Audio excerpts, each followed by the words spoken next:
Bienvenue dans Oser la reconversion, le podcast numéro 1 sur la reconversion. Je suis Claire Girose, ancienne avocate d'affaires, j'ai tout plaqué pour réaliser mon rêve. Et ça a été la meilleure décision de ma vie. Si toi aussi tu as choisi une carrière par défaut ou pour faire plaisir à ton entourage, tu te demandes ce que tu fais encore dans ton job, découvre ici chaque lundi des invités qui te ressemblent et qui ont osé la reconversion dans tous les domaines. Ils nous racontent leur success story pour à ton tour oser la reconversion. Si vous me connaissez un peu, vous savez que je déteste quand on me dit que j'ai de la chance. Faire le job de ses rêves, avoir la vie dont on rêve, ce n'est pas de la chance, c'est du travail et c'est surtout décider de prendre sa vie en main. Tous les jours, je rencontre des personnes qui me disent « Moi aussi, j'ai ce projet en tête depuis des années ». Alors oui, lancer le projet de ses rêves, ça peut paraître être une montagne infranchissable et on ne sait pas par où commencer. Le plus important, c'est d'avancer un petit peu chaque semaine sur son projet, même quelques minutes. Que vous ayez envie de lancer une boutique en ligne, de vendre vos services, de créer un portfolio ou encore de lancer un podcast, commencez. Faites-moi confiance, commencez d'abord par vous créer un site web. Les éditeurs de sites web, je les ai tous testés. Et pour les non-techniciens comme moi, la meilleure plateforme de création de site web en ligne, c'est Squarespace. Le site internet, c'est ce qui va professionnaliser votre activité et vous donner une légitimité sur le web. Squarespace permet de créer facilement, sans avoir à coder, un site professionnel, design et efficace en un minimum de temps. Mais surtout, commencez maintenant, car le moment parfait pour se lancer n'arrivera pas. Squarespace s'occupe de tout. Vous obtenez votre nom de domaine, vous concevez votre logo grâce à l'outil de Squarespace et vous avez accès à des templates de sites web personnalisables et qui s'adaptent à vos besoins pour créer des sites beaux et design en un temps record. Et ensuite, pour gagner en visibilité et attirer des clients rapidement, vous avez un outil SEO intégré qui va vous permettre d'être bien référencé sur Google sans être un pro du métier. La montagne n'est plus du tout infranchissable, croyez-moi. 2025, c'est votre année. Concrétisez votre projet sur www.squarespace.com/olr10 Squarespace, squarespace.com/olr10 pour essayer gratuitement Squarespace pendant 14 jours et ensuite vous économisez 10% avec le code OLR10 sur votre première commande de site web ou de domaine. Je vous mets le lien dans les notes de l'épisode, squarespace.com/OLR10. Aujourd'hui, j'accueille dans Oser la reconversion Guillaume. Après avoir été chargé d'affaires export à Hong Kong pendant 9 ans, Guillaume a repris la maison familiale pour en faire une maison d'hôte avec son conjoint Pierre-Louis. Après une école de commerce, Guillaume rêve de voyage et trouve un job en tant que chargé d'affaires export chez Business France à Hong Kong. Il est chargé de promouvoir les produits français à Hong Kong et de faciliter leur importation. Guillaume rencontre à Hong Kong son conjoint Pierre-Louis, avec qui il parle dès leur rencontre de tout plaquer pour ouvrir une maison d'hôte. Il décide alors de racheter la maison familiale de Guillaume près de Bordeaux, qui est dans la famille depuis plusieurs générations et qui date de 1852. Cette maison, c'est une histoire de famille car sa sœur s'occupe du vignoble. Aujourd'hui, Guillaume est co-gérant de la maison Groslo avec son conjoint Pierre-Louis. La maison Groslo, c'est 3 chambres d'hôtes et une table conviviale. Guillaume cuisine tous les soirs pour ses clients et ils partagent ensemble leur dîner. Alors avec Guillaume, on a évoqué sa vie d'expat à Hong Kong, comment ils ont décidé de plaquer une vie d'expat confortable avec un gros salaire pour se reconvertir à deux avec son conjoint. La difficulté de reprendre une maison de famille qui appartenait à ses grands-parents et de se l'approprier et de se sentir chez soi. Son bonheur de rencontrer ses clients et partager les dîners à la table conviviale et ses projets pour la suite, et vous allez voir, il en a plein. Mais je ne vous en dis pas plus et laisse place à ma conversation avec Guillaume. Bonjour Guillaume, bienvenue dans Oser la reconversion, je suis ravie de t'accueillir. Bonjour. Alors, est-ce que tu peux te présenter ? Bonjour, moi c'est Guillaume, donc j'ai 35 ans, j'habite à Montbrier, donc c'est un petit village au nord de Bordeaux et je suis co-gérant d'une maison d'hôtes. Alors, tu es co-gérant de la maison Groslo avec ton conjoint Pierre-Louis, donc c'est une reconversion à deux. Donc tu vas nous raconter un petit peu après, parce que d'abord tu as commencé par une école de commerce, tu étais chargé d'affaires export à Hong Kong. Alors, comment tu as eu envie de déménager à Hong Kong à la fin de tes études ?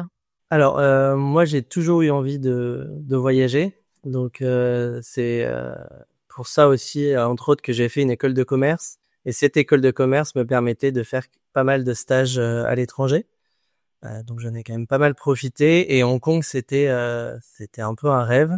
Et voilà, de fil en aiguille, j'ai trouvé un VIA, donc un volontariat international en administration, chez Business France, donc il y a un organisme d'État qui aide les entreprises à exporter à Hong Kong. Et pourquoi Hong Kong alors te faisait plus rêver que les autres destinations?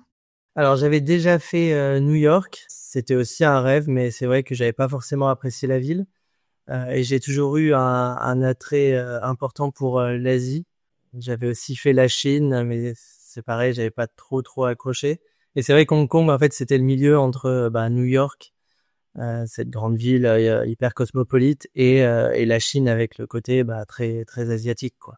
Et alors, comment c'est la vie là-bas? C'était comme ce à quoi tu t'attendais, ce à quoi tu rêvais? Ouais, alors c'est une ville qui est très intense. C'est beaucoup de buildings, c'est beaucoup de monde, c'est beaucoup de bruit. C'est une petite ville, mine de rien, c'est 7 millions d'habitants et qui est répartie sur un territoire très petit. Mais le gros avantage, c'est que c'est énormément de nature, donc des très belles plages de sable blanc. Voilà, donc on allait régulièrement à la plage les week-ends. Donc c'est une vie assez agréable. On peut être le midi dans un super resto avec une super ambiance et aller prendre l'apéritif au bord de l'eau sur une île un peu perdue. C'est hyper intéressant. Et c'est comment les logements là-bas? C'est assez petit, un peu comme au Japon ou pas spécialement? Ouais, c'est petit et extrêmement cher. Donc nous, on habitait dans un petit 30 mètres carrés, ce qui était pas mal. Il était bien fait. On avait l'avantage d'avoir une terrasse sur notre toit. Mais voilà, c'était des loyers extrêmement chers, entre 2000 et 2500 euros par mois pour 30 mètres carrés. Donc on avait réussi à avoir un petit appartement, mais avec plein de petits objets, une belle déco. On s'était fait un nid sympa. Un petit cocon. Voilà. Et comment c'est le travail là-bas? Alors, toi qui as voyagé un peu à New York, tu as travaillé aussi en France et donc tu as passé 9 ans à Hong Kong. Comment c'est un peu le travail là-bas? C'est quoi la culture? C'est intense. C'est vrai qu'on travaille beaucoup. Alors les attitudes sont pas forcément les mêmes, hein. Il y a une culture très intense du travail, mais il y a peut-être moins de liberté qu'il peut y avoir, moins de liberté créative, on va dire, qu'il peut y avoir aux États-Unis ou en Europe. C'est-à-dire que dans ces pays-là, on donne une tâche globale et dans sa tâche, on arrive à faire ce qu'on veut. C'est vrai qu'à Hong Kong, il faut vraiment détailler chaque tâche exactement pour si on a des équipes pour qu'ils sachent ce qu'il faut faire exactement. On donne un peu moins de liberté, il faut vraiment driver les gens. Ils sont un peu perdus en fait, presque s'ils ont de la liberté. Ouais, c'est ça, ouais. Ils demandent vraiment à être très encadrés.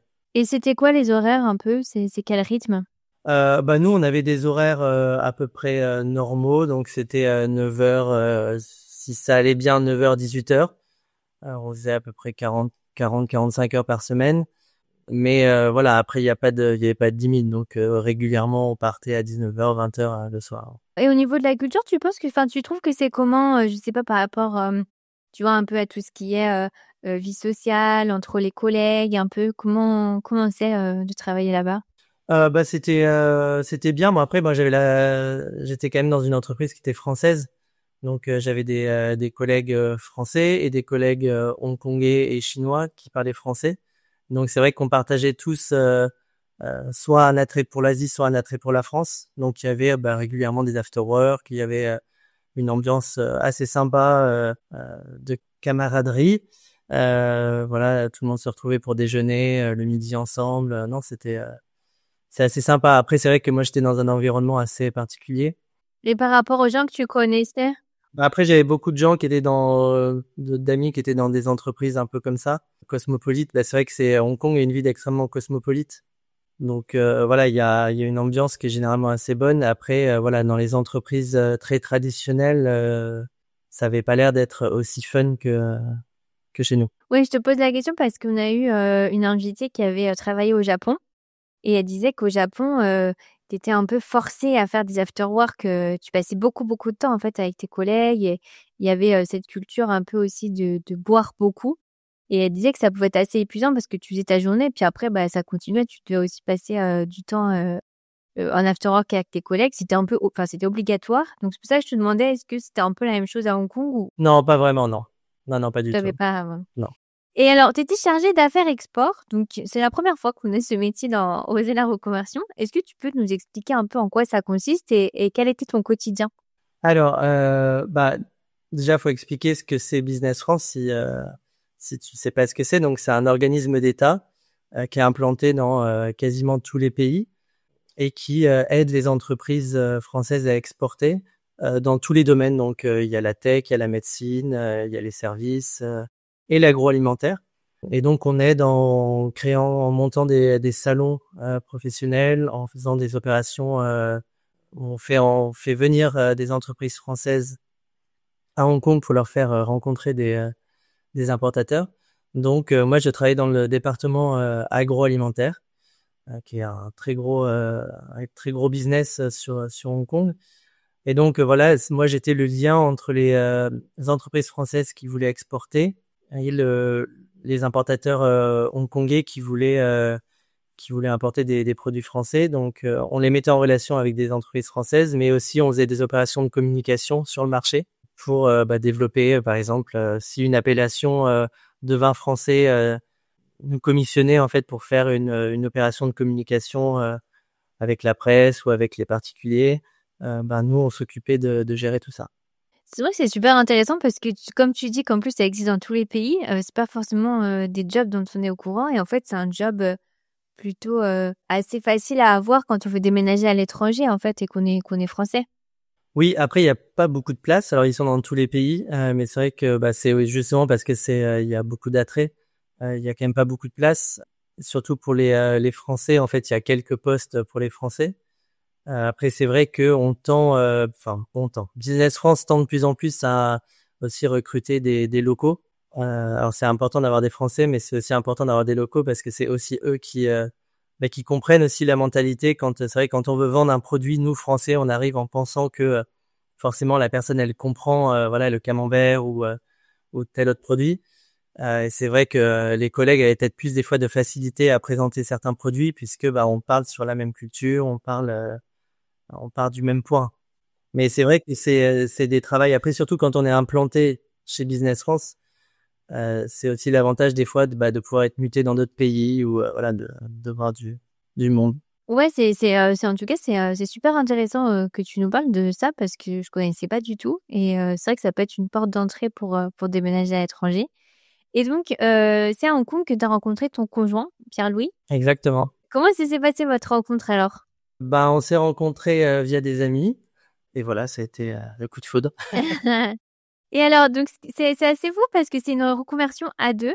Ouais. Donc comment ça s'est passé un petit peu le déclic pour tous les deux donc vous êtes toi t'es resté 9 ans là-bas, lui je sais pas mais comment ça s'est passé un petit peu le côté bon et si on rentrait en France et on se reconvertissait en même temps?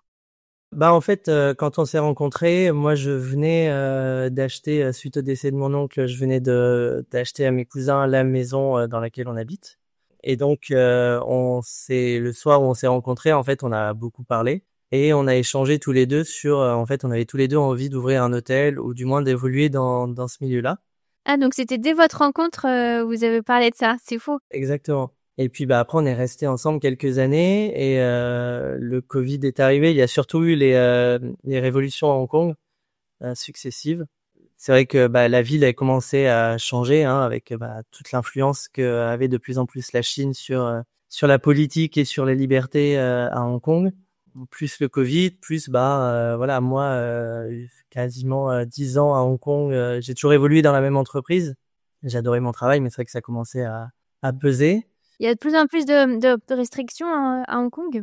Ouais, c'est voilà la politique. Enfin, la Chine essaye de récupérer Hong Kong, qui avait un statut assez particulier, semi-autonome. Hong Kong avait avait une liberté de presse, avait une liberté de parole, qui a été réduite considérablement. Et les manifestations en fait pro démocratie à Hong Kong ont permis à la Chine de justifier un tour de vis sécuritaire et sur la liberté de parole à Hong Kong.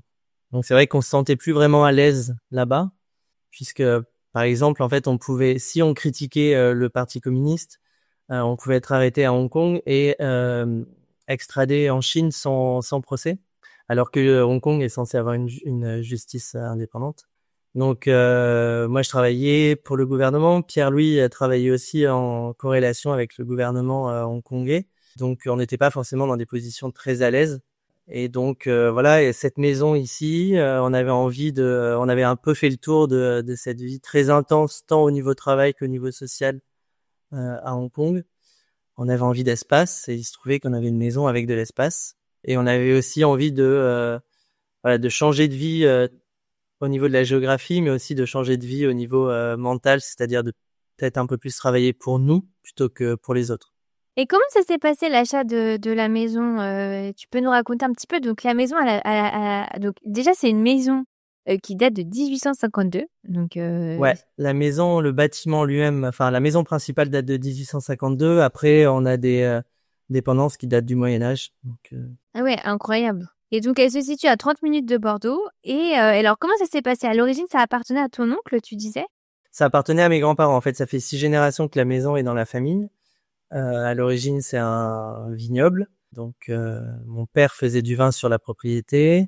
Ma sœur avait repris suite à la retraite de mon père. Et donc voilà, mon oncle est décédé et ses enfants n'en voulaient pas de la maison. Donc, ils l'ont mise en vente. Et il a fallu... voilà, on a discuté avec mes parents et avec ma sœur. Et c'était un peu dur pour tout le monde de se dire que ça allait partir, que voilà, 6 générations allaient partir à on ne sait qui. Et du coup, ma sœur a décidé d'acheter les vignes et moi d'acheter le bâtiment. Voilà, histoire de séparer les filets. Et donc là, à ce moment-là, c'était sans projet un peu, c'était plus pour que ça reste dans la famille? Oui, globalement, c'était pour que ça reste dans la famille et puis on verra plus tard, même si j'avais conscience qu'il y avait un potentiel et donc j'en ferai peut-être potentiellement quelque chose plus tard, quoi. Et alors, je vais te poser la question parce que c'est intéressant parce que en fait, il y avait déjà un peu un business en famille avec les vignes.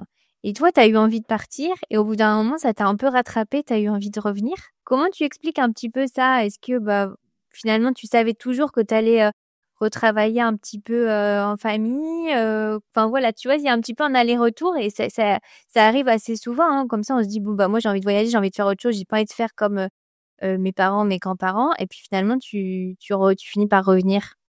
Je pense pas que je pensais que j'allais revenir. Après, voilà, c'est l'opportunité d'avoir cette maison et d'en faire quelque chose et quelque chose qui nous plaise puisque voilà, on est rentrés tous les deux avec Pierre-Louis. Et puis, c'était peut-être aussi mentalement un peu plus facile une expatriation en fait de rentrer dans quelque chose que connaît ou que du moins l'un de nous deux connaisse plutôt que de repartir ailleurs. Et alors, comment ça s'est passé? Parce que c'est pas toujours évident de reprendre une maison de famille. T'as pas eu un peu, par exemple, des suggestions des cousins, de l'oncle ou autres, tu vois, qui auraient pu un peu t'empêcher de faire ce que tu voulais? Non, pas du tout. Après, voilà, l'héritage s'est mal passé, donc on parle plus à nos cousins. Mais non, après, mes parents, tout le monde a été très supportif de la décision. Ils étaient quand même très contents toute la famille était contente de nous voir revenir et surtout de faire revivre la maison en fait, parce que c'est vrai que c'est quand même une belle bâtisse. On a même des gens du village qui nous ont dit que ça leur faisait plaisir de voir la lumière allumée dans la maison. Voilà, donc non, on a eu vraiment tout le monde a été très heureux et ils nous ont laissé faire notre petit business et même s'ils ont été très présents, des fois un peu trop, mais Oui, parce que c'est pas toujours évident parce que surtout, en plus, toi, c'est un projet à deux avec ton conjoint. Des fois, tu te dis, ah bon, c'est plus facile de repartir d'un lieu neutre que d'un ouais, lieu familial. ça a été difficile au début, en tout cas pour moi, de me dire que c'était chez nous, puisque on est arrivé déjà pendant le Covid, enfin juste avant le deuxième confinement. Et donc la maison, elle était dans le jus de mes grands-parents. Il y avait encore leurs meubles, on dormait dans leur lit. Enfin voilà, c'était assez difficile de dire que. Limite encore leurs vêtements dans les penderies. Ah ben il y avait leurs vêtements dans les penderies, il y avait tout quoi. C'était bloqué dans le temps. Et voilà, on a mis 1 an avant le début des travaux. Et donc c'est vrai que il m'a fallu du temps pour me dire que ça y est, c'était chez nous et que voilà, c'était pas la maison j'habitais pas dans la maison de mes grands-parents ou voilà. Ouais, c'est pas toujours évident. En même temps, c'est un peu un cadeau parce que c'est génial de reprendre une maison de famille et en même temps, ça peut avoir un poids. C'est pas toujours évident. C'est pour ça que je voulais un peu te poser la question. Qu'aujourd'hui, vous travaillez en famille parce que toi, tu travailles avec ton conjoint et ta sœur s'occupe des vignes. Ouais, alors c'est deux entreprises différentes, mais bien sûr, dans la maison en fait, donc on fait chambre d'hôte et table d'hôte, et donc forcément, on fait la promotion des vins de ma sœur. Donc d'une manière ou d'une autre, oui, on travaille un peu ensemble. Ouais. Comment ça s'est passé quand vous êtes arrivé dans la maison? Est-ce que ça a été difficile les travaux? Combien de temps ont duré les travaux? Quel investissement? Comment ça s'est passé un petit peu? Comment c'est devenu la maison gros lot qu'on connaît aujourd'hui? Alors au début, quand on est rentré, en fait, juste quand on a pris la décision, en mars. On était déjà en contact avec un architecte pour faire des travaux. Au début, on avait pensé faire des travaux depuis Hong Kong, et puis on voyait que c'était compliqué, donc voilà, on a pris la décision aussi de rentrer avant le début des travaux. Et une semaine avant de partir de Hong Kong, l'architecte nous a proposé un pré-budget à 1,5 million d'euros. Donc c'était pas du tout ce qu'on avait envisagé, puisqu'au début les travaux devaient être salle de mariage. Donc ça impliquait des très gros travaux de structure, etc. Et donc on est rentré un peu dépité en se disant on va pas pouvoir le faire. Et donc on a mis 1 an à essayer de se poser, en fait, de refaire un business plan, de voir ce qui allait, ce qui allait pas. Et en fait on s'est dit cette maison, on aime y habiter, on aime raconter son histoire. Donc on adore recevoir les gens, on adore cuisiner. Donc voilà, on va faire chambre et table d'hôte. Et donc après il a fallu refaire des plans. Donc toute cette phase-là a mis 1 an. Et après, on a eu 9 mois de travaux. Donc, ça a été assez rapide. Et donc, en fait, on habitait chez ma sœur. Donc, c'est vrai que pour Pierre-Louis, ça n'a pas forcément été très facile parce qu'on rentre dans un cocon familial. Et pour lui, après, habiter chez la sœur pendant quasiment 1 an. Mais ça nous a permis d'être, en fait, sur les travaux tous les jours. Donc, de tout vérifier, de faire avancer peut-être un peu plus rapidement que d'attendre la réunion hebdomadaire. Et voilà, ça a été une période intense aussi pour nous, puisqu'on s'occupait de faire tous les extérieurs, les choix de la déco, etc. Mais c'était hyper intéressant. Ouais. Et comment vous avez fait un peu pour financer cet entre-deux? Parce que j'imagine que vous aviez pas de chômage. Non, on n'avait rien, donc c'était nos économies. Puis on vivait chichement. Après, voilà, mes parents nous invitaient régulièrement à manger. On vivait chichement avec un petit potager, ce qu'on pouvait. Voilà, ça n'a pas été la grande folie, mais bon, c'était sympa aussi. Après, je pense que cette période, elle a été salutaire entre la période très intense de Hong Kong où on avait des boulots très prenants, une vie sociale très prenante, et cette période en fait nous a permis de se recentrer sur ce qu'on aimait et aussi de se préparer à ce qui allait venir, quoi, de bien préparer, de bien ficeler tout le projet. Et j'imagine que tu devais quand même être un peu stressé dans cet entre-deux, hein. C'est pas évident de se dire, tu quittes comme ça une vie où tu as un bon job, tout va bien, tu plaques tout pour rentrer en France, faire 2 ans de travaux. Comment tu t'es sentie à ce moment-là un peu? Est-ce que tu aurais peut-être des conseils pour les auditeurs qui appréhenderaient un peu cette phase de transition? Oui, c'est sûr, c'est vraiment des fois un peu la panique. Parce que c'est vrai que les travaux, au début, devaient durer 6 mois, donc ça se prolongeait. On était censé ouvrir en juin, donc profiter de tout l'été en fait pour remplir et renflouer les caisses. Et finalement, on a ouvert en novembre, donc la meilleure période en fait pour ouvrir un hôtel en race campagne. Mais voilà, après, on s'est dit que c'était le destin et que de toute façon, il n'y avait pas d'autre choix que d'attendre. Et en fait, ça nous a servi d'avoir plus de temps parce que si on avait ouvert en juin, en pleine saison, on n'était pas prêt. En fait, c'est vrai que d'ouvrir en novembre, on avait peu de clients, mais au moins on savait en fait à chaque fois qu'un client partait, on voyait directement ce qu'il fallait améliorer, ce qui était bien, ce qu'il fallait retravailler. Alors que si on avait pris direct dans le tas, on se serait peut-être planté, et puis ça aurait été beaucoup plus dur à rattraper, puisque pendant un été, si on a une réputation en ligne qui est détruite parce qu'on a mal fait les choses, ça aurait été plus compliqué, quoi. Ouais, c'est vrai, c'est un bon conseil parce que finalement, tu avais une super proximité avec les clients, donc tu peux avoir des retours directs de... Et on a fait aussi, avant d'ouvrir, en fait, on a fait 2 semaines de soft opening où on a invité tous nos amis, les gens du village, en fait, à dormir et à manger. Et donc, ils étaient obligés de remplir un questionnaire sur leur séjour. Et ça aussi, ça nous a quand même beaucoup aidé pour améliorer les choses, quoi. Ah oui, c'est un super conseil. Donc aujourd'hui, vous faites chambre d'hôte. Vous avez combien de chambres? On a 3 chambres. Vous avez 3 chambres et ce que vous appelez la table conviviale. Donc c'est toi qui cuisines hein, d'ailleurs. C'est ça, ouais. Alors ça, c'est autant pour les clients des chambres d'hôtes que j'imagine les personnes qui sont aux alentours. Ah non, c'est que pour les clients de la table d'hôte pour l'instant. Ok. Pour l'instant. Et comment ça se passe un peu pour toi? Parce que c'est pas évident aussi de s'improviser chef cuisinier. Non, c'est pas évident, surtout au début. C'est vrai qu'on on avait tous les deux, même par rapport à ce qu'on propose dans la chambre d'hôte, on avait tous les deux un peu le syndrome de l'imposteur. Mais voilà, après il y a eu des très bons retours, donc je m'identifie pas du tout comme un chef ou comme un cuistot, quoi, mais quelqu'un qui aime cuisiner, et donc on fait des repas et voilà, on apprend sur le tas et j'essaye pas et c'est la même chose qu'on fait en fait, on n'essaye pas de faire ce qu'on ne sait pas faire. Donc moi j'ai pas du tout de formation de cuisine, donc je sais pas faire des crèmes montées, je sais pas faire certaines choses, du coup je les fais pas en fait. J'essaye de rester, on essaye même sur la chambre d'hôte de rester honnête avec nous-mêmes et avec ce qu'on sait faire, quoi. Authentique. Ouais.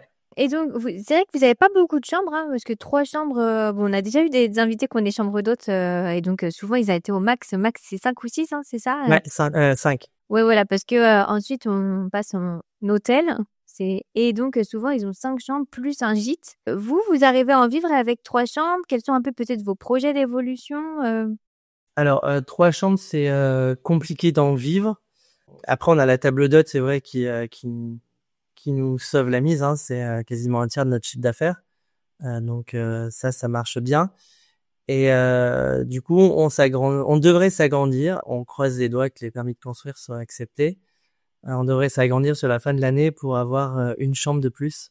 Aujourd'hui, on hésite, on voudrait pas trop passer à 5 chambres, puisque 5 chambres plus table d'hôte, en fait, nous obligerait à recruter. Et en fait, sur nos calculs, en fait, on serait pas forcément plus rentable d'avoir une 5e chambre que de rester à 4 chambres et de faire tout nous-mêmes. C'est vrai que la table d'hôte nous prend beaucoup de temps. On fait tout nous-mêmes. On a un grand parc, on fait le jardin, etc.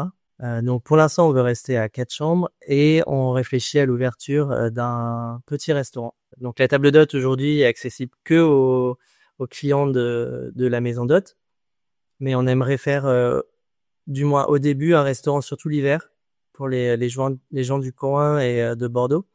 Mais sur le même concept en fait de table conviviale, une seule table avec menu surprise qui plaît beaucoup aujourd'hui à nos hôtes. Donc ça c'est un axe de développement et puis après si ça marche bien, pourquoi pas ouvrir un vrai restaurant. Ah ouais, incroyable. Donc c'est encore une autre conversion. Ouais, c'est ça, c'est des reconversions dans les reconversions. On fait aussi un peu de décoration d'intérieur. Oui, vous avez une brocante, hein? On a une brocante et de plus en plus en fait on nous demande, des gens sont intéressés pour qu'on on refasse la déco de leur maison ou quoi. Donc c'est aussi un axe de développement qu'on va essayer de travailler. Et donc vous arrivez à en vivre tous les deux aujourd'hui, parce que c'est vrai que c'est ça qui est pas évident quand on se reconvertit à 2 dans un projet commun, c'est qu'il faut dégager 2 salaires. Parce que voilà, c'est vrai qu'on a eu des invités qui ont ouvert des chambres d'hôtes et souvent c'était une personne faisait la chambre d'hôte pendant que l'autre avait encore son job salarié. Parce que c'est pas évident quand on se reconvertit à 2. Vous avez réussi, et peut-être si vous avez des conseils pour réussir à 2 comme ça à se reconvertir? C'est d'accepter de vivre chichement. C'est vrai que on avait quand même des vies, on avait des salaires très confortables, on voyageait tout le temps. Après c'est peut-être ça en fait, on a cramé notre potentiel belle vie à Hong Kong. Et là maintenant on est plus sur un changement de vie radical.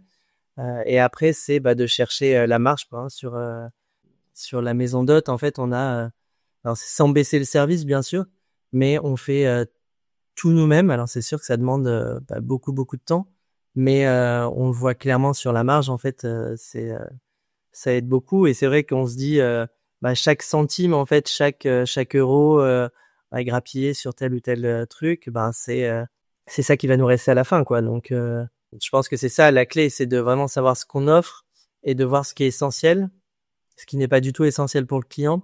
C'est vrai qu'il y a des choses que nous on voudrait, en fait on se rend compte que on voudrait ça pour un peu le prestige, mais en fait le client, il s'en fiche complètement. Donc voilà, il y a des choses qu'il faut, c'est vraiment réfléchir sur ce qui est essentiel pour vous et puis pour le client, quoi. Et c'est facile de trouver ses premiers clients au début? Comment vous avez fait, vous? Non, ça n'a pas été facile. On pensait que ça allait être facile, mais non, ça a été assez compliqué. Après, c'est vrai on a ouvert en plein mois de novembre, donc c'est pas forcément la période où on a du monde. On a eu de la chance que notre première cliente, en fait, était par hasard une assez grosse influenceuse du Royaume-Uni. Donc ça nous a ramené pas mal de visibilité sur les réseaux sociaux. Et puis après, voilà, on avait contacté avant l'ouverture certains journalistes. Donc ça aussi, ça nous a permis de développer notre visibilité. Et c'est vrai que la première année n'a pas été exceptionnelle, mais elle a été encourageante. Et la deuxième année, ça s'est très bien passé. Et là, la troisième année a l'air de plutôt bien commencer. Donc on est confiant. Et c'est vrai que ce qu'on nous avait dit dès le départ, et ça a été un peu difficile d'accepter, mais c'est que on nous a beaucoup répété qu'il fallait 3 ans. Et on entend que dans beaucoup de métiers, c'est un peu la même chose. Et c'est vrai que nous, on voulait que ça arrive tout de suite. Donc il a fallu qu'on soit patient. Et on a l'impression que là, le bouche-à-oreille commence vraiment à fonctionner et que les réservations pour l'été commencent à arriver. Donc c'est encourageant. C'est pour ça qu'on s'autorise maintenant à refaire des travaux. On est parti petit, mais pour être sûr que ça marche, pour mettre peut-être le moins d'argent possible au début, pas tout griller dès le départ, et de voir si ça marche, et maintenant d'évoluer, quoi. Oui, je pense que de toute façon, même si tu injectes beaucoup plus d'argent au début, ça va pas forcément marcher plus vite parce qu'il y a quand même un temps incompressible de justement bouche à oreille. Donc, faut accepter un petit peu. Puis c'est vrai, de toute façon, même les reconversions, ça prend du temps. Et alors, comment ça s'est passé justement cette reconversion à deux? Comment ça se passe au quotidien entre vous? Très bien. En fait, on est rentré aussi pour vivre ensemble, puisque à Hong Kong, même si on habitait ensemble, on se voyait quand même assez peu. Quand on rentrait à 20h, 20h30 à la maison, souvent il y avait un dîner avec des amis, donc on passait peu de temps ensemble. Donc on est rentré pour vivre et travailler ensemble. Donc là, on est servi, hein, puisque on est H24 ensemble. Et ça se passe même très bien. On est assez complémentaires. Ouais, on n'a pas forcément de soucis. Voilà, Pierre-Louis va être beaucoup plus créatif. Moi, je vais plus être sur les chiffres. Donc, il y a un bon équilibre en fait. Et alors, c'est comment le quotidien d'un gérant de maison d'hôte? Ça dépend. En ce moment, c'est relativement calme. Même si, bon, voilà, le printemps commence à arriver, donc on va commencer à aller travailler sur l'extérieur. C'est un quotidien qui est assez plaisant. C'est vrai qu'on est chez nous et on fait plaisir à des gens. Donc ça, c'est assez cool. Mais voilà, on se lève tôt. Moi, je suis beaucoup en cuisine. On fait beaucoup de ménage. On est beaucoup dans les douches nettoyer. Donc il y a des choses qui sont hyper plaisantes, mais il y a des choses qui sont un peu moins. Et le soir, en fait, on dîne avec nos hôtes. Donc on est la vraie table d'hôtes. Donc on se lève tôt et on se couche tard. Mais c'est vrai que c'est assez sympa. Ouais. Et toi, ce qui te plaît le plus, c'est quoi? C'est les rencontres avec les clients? Ouais, c'est ça. C'est vrai que on a toute la partie de la journée où en fait on va faire du ménage, où on va faire la compta, gérer le jardin. Et c'est vrai qu'une fois que les clients arrivent, c'est un peu comme si ça y est, pof, nous on était en vacances aussi, même s'il y a le repas, même si mine de rien, parler aux gens, c'est aussi du travail. Hein. On raconte tout le temps la même histoire. Et c'est vrai que c'est un peu le moment où nous aussi en fait c'est bon, on se pose un peu et puis on va dîner avec eux, c'est cool et c'est sympa. Ouais. Et c'est des belles rencontres. T'as fait des belles rencontres comme ça avec. Je pense que les gens qui voyagent dans des maisons d'hôtes et qui viennent voilà prendre la table d'hôtes, sachant qu'on dîne avec eux, c'est des gens qui sont généralement assez ouverts, qui ont voyagé et qui connaissent ce style de voyage et de rencontre. Donc ouais, on rencontre de tout. On voyage plus, mais en fait on a des invités du monde entier, donc on voyage grâce à eux. Et on a des parcours de vie assez incroyables, quoi. Des gens qui nous racontent des choses incroyables. Donc ça, c'est vraiment cool, ouais. Et j'imagine qu'eux doivent te poser beaucoup de questions sur vos Ouais, reconversions. toujours la même. Et alors, cette reconversion. Mais bon, c'est cool parce que pour l'instant, c'est cool. Ça fait 3 ans, mais c'est vrai que les gens sont curieux, donc ça fait toujours plaisir. Et puis on voit qu'ils sont impressionnés. Et nous, ça nous fait toujours plaisir de raconter, quoi. Et alors, est-ce qu'il y a des choses qui te font surprise un peu dans la gestion d'une maison d'hôte? Tu vois un petit peu entre ce que tu pouvais imaginer quand tu t'es lancé dans cette reconversion? et ce que tu vis aujourd'hui en positif ou en négatif? Le positif, c'est forcément les rencontres.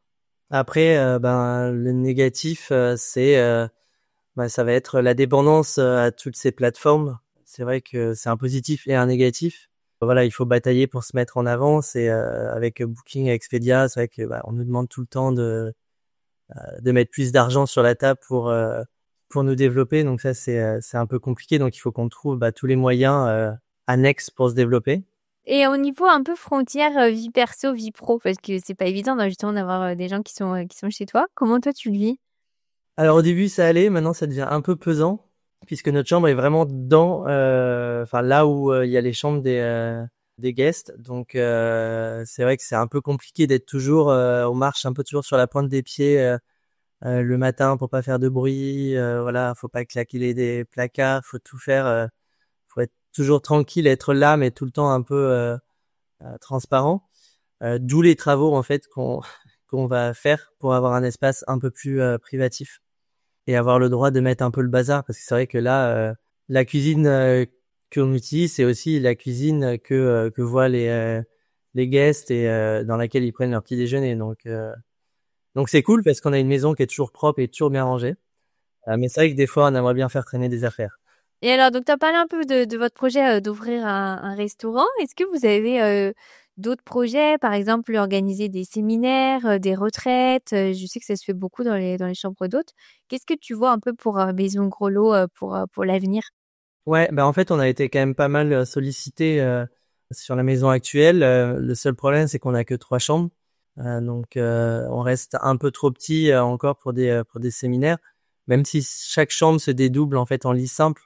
Ça reste quand même un peu petit puisque s'il faut faire venir un intervenant, il faut le loger quelque part d'autre. Donc c'est pour ça on s'agrandit et du coup on a quand même pas mal d'espace. C'est ce qu'on pense faire. On a un grand hangar qui est ouvert sur l'extérieur, donc on aimerait faire plus de séminaires et on va faire des cours de cuisine. C'est pour ça aussi qu'on va faire une cuisine pro avec un grand îlot pour pouvoir faire des cours de cuisine et faire des petits événements aussi, style baptême, petit mariage, etc. où on pourrait cuisiner ou faire venir un traiteur, etc. Et alors, qu'est-ce qui te plaît le plus un peu dans tout ce que vous avez déjà construit? Alors, avoir une belle maison, ça franchement c'est cool. Pouvoir se faire plaisir sur des beaux objets, cuisiner, et puis être. Alors on n'est pas totalement libre parce que c'est vrai que il faut on est toujours à l'affût de clients, etc. Mais c'est un peu cette liberté de travailler pour soi. Alors ça fait toujours des fois un peu peur, hein, puisque le salaire il tombe plus comme il tombait avant. Mais cette liberté-là, c'est vrai que si demain en fait on devait retourner en entreprise, ça serait, je pense, assez compliqué. Ça, c'est vraiment la liberté qui est vraiment trop cool. Ouais. Je pense que quand tu y as goûté, après, c'est dur de faire marche arrière.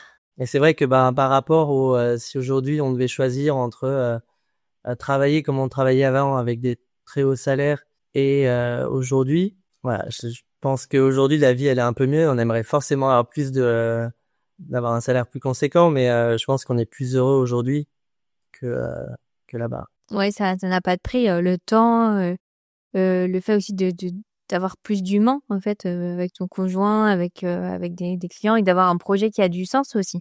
Il a du sens pour nous puisqu'on travaille ensemble, on travaille en couple. Il a du sens pour la famille parce que c'est une maison de famille. Voilà, il a du sens aussi dans le tissu local puisqu'on est quand même dans une région qui est pas forcément touristique pour le Bordelais. Donc il y a un sens aussi, voilà, à faire venir les gens dans cette partie du Bordelais. Donc ouais, c'est vrai que moi j'avais un travail aussi qui avait du sens. C'était une mission publique. Pierre-Louis aussi travaillait pour un festival d'art, donc il y avait une mission, une sorte de mission. Et là aussi, on a un peu une mission, quoi. Donc c'est assez cool. Oui, oui, c'est vrai que vous aviez déjà des métiers qui étaient assez passion. Enfin, vous aviez déjà des métiers super intéressants à l'étranger et ça n'a pas suffi finalement. Non, mais après, on avait fait le tour. En fait, c'est vraiment, on a vécu notre vie. Voilà, on a vécu à fond. On a fait ce qu'on avait à faire. Et ça, voilà, on le vit aussi comme une partie de notre vie. En fait, peut-être que dans 10 ans, il y aura d'autres projets plus gros, plus petits. On sait pas quoi. Ouais, vous fermez pas la porte un peu à tout ce qui... Ah non, pas du tout. Non, au contraire, enfin, je pense qu'on est tous les deux raccord que cette aventure-là, dans la forme qu'elle a aujourd'hui, on n'a pas du tout envie qu'elle s'éternise et que ça devienne voilà, pépère dans sa petite vie à gérer sa petite maison d'hôte. Non. Après, ça peut voilà, les évolutions comme on a aujourd'hui d'ouvrir un restaurant, etc. Peut-être avoir un autre établissement, peut-être ouvrir un hôtel ou peut-être changer de vie radicalement. On sait pas, on est ouvert. Tu reviendras dans Oser la reconversion si ça arrive. Allez, on se retrouvera dans 10 ans. On a parlé un petit peu des réactions de ta famille, mais quelles ont été un peu les réactions de votre entourage, peut-être à Hong Kong, vos amis en France? Comment les gens ont réagi un peu à votre reconversion? Ben, c'est vrai qu'au début, ils étaient, alors, nos amis de Hong Kong étaient, c'est vrai, au début, un peu, certains un peu sceptiques, puisque, bah, voilà, on a tous un niveau de vie, c'est vrai qu'il y avait une qualité de vie qui était très intéressante à Hong Kong, hein. Passer les week-ends au bord de la plage, au soleil, c'est quand même assez cool. Rentrer dans le Bordelais, en plein mois de novembre, c'est un peu moins cool. Mais après, maintenant, ils sont bien contents, puisque quand ils viennent en France, bah, ils viennent passer 2-3 jours chez nous, au bord de la piscine, donc maintenant, ils sont contents. J'ai un peu l'impression qu'ils sont aussi fiers, ils nous suivent et ça, c'est cool, ouais. Ouais, il y a un côté un petit peu, ça leur donne envie, même si ça fait peur aussi. Parce que bon, beaucoup de personnes ont envie de se reconvertir. T'as senti un peu ça, cette projection? Oui, bah ouais, ça c'est sûr que ça donne envie. C'est vrai que maintenant, il y a des amis qui cherchent de plus en plus une maison en France. Alors pas du tout pour faire ça, mais c'est vrai que on renvoie peut-être aussi une image de la France qu'ils avaient peut-être pas forcément. Avec, bah, c'est vrai qu'une qualité de vie qui est quand même vraiment incroyable, quoi. Voilà, après, on a des amis qui sont rentrés en France, on essaye aussi de les accompagner comme on peut Et comment ont réagi tes parents? Ils t'ont tout de suite soutenu? Parce que parfois, tu sais, les parents, quand ils te poussent à faire des études, ils doivent réussir ta vie à l'étranger, et après, finalement, de revenir reprendre la maison de famille, ça aurait pu, tu vois, être un peu, voilà, enfin, il revient un petit peu alors qu'il a fait des belles études, une belle carrière. Est-ce que tu as eu un peu ça aussi Alors, je ou... l'ai pas senti. On n'a jamais eu. Non, ils ont été, ils nous ont vraiment soutenus plus que de raison. Ils nous ont vraiment poussé dans le projet. Après, j'imagine clairement que ils avaient peur aussi, hein, parce que je pense que tout le monde s'est dit ouvrir une chambre d'hôte entre Blaye et Bourg. Voilà, on n'est pas en pleine Provence, on n'est pas dans des sites hyper touristiques, donc voilà, comment ça va marcher? Est-ce que ça va marcher? Est-ce qu'ils vont pas se planter? Après, nous aussi, cette peur, on l'a eu. On se disait, bon, bah voilà, pour l'instant, on a un toit. Si ça marche pas, bah voilà, on retombera sur nos pattes. Mais non, on a vraiment été soutenus. Ouais. Alors, dernière question, c'est toujours la question de la fin. Quel est le meilleur conseil qu'on t'ait déjà donné? Le conseil qu'on m'ait donné, d'être patient. Je pense que c'était ça vraiment on parlait des 3 ans. Et ça, c'est vrai que on nous l'a répété de se dire que bah voilà, ça allait pas venir comme ça. Alors déjà, il faut travailler et que ça allait venir, que fallait pas s'inquiéter, que c'est vrai qu'on nous a dit voilà, on a toujours ce syndrome de l'imposteur, donc on nous a souvent répété qu'on avait un beau produit, donc le succès allait venir et qu'il fallait être patient. Donc ça, c'est vraiment. Alors être patient, ça veut pas dire ne rien faire et attendre que ça arrive, mais c'est savoir que les efforts qu'on donne, ils ont pas forcément une répercussion immédiate, quoi. Ça met du temps. Oui, c'est ça qui est difficile parce que je pense que on a tendance à s'inquiéter assez vite. On a envie de tout de suite retrouver un peu une situation similaire à ce qu'on a quitté.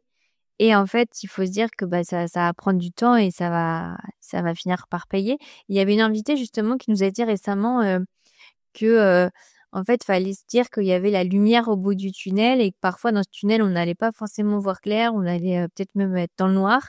Mais il fallait pas s'inquiéter parce qu'au fond, il y avait toujours la lumière. Exactement. Et puis après, nous, on se dit que tout a un sens, en fait. Un grand merci Guillaume pour tout ce que tu as Merci à partagé. toi. Donc je mettrai les liens de vos réseaux, votre site internet pour les auditeurs. Merci beaucoup. Si vous avez aimé l'épisode, abonnez-vous et laissez-moi un commentaire si vous écoutez l'épisode sur YouTube. Et si vous écoutez l'épisode sur Apple Podcasts, Spotify ou Deezer, abonnez-vous et laissez une note 5 étoiles et un avis. C'est ce qui donne le plus de visibilité à ce podcast. N'hésitez pas à en parler autour de vous et à partager l'épisode sur les réseaux sociaux pour aider un plus grand nombre à oser la reconversion. Si vous souhaitez suivre les dernières actualités du podcast, rendez-vous sur notre compte Instagram @oserlareconversion et pour prolonger la discussion, rendez-vous sur notre groupe Facebook dédié aux auditeurs. Ensuite, si vous cherchez toutes les notes avec les références, allez dans le détail du podcast. Si vous souhaitez devenir annonceur, me proposer un invité ou me poser des questions, je serai ravie d'y répondre par mail à l'adresse partenariat@oserlareconversion.com.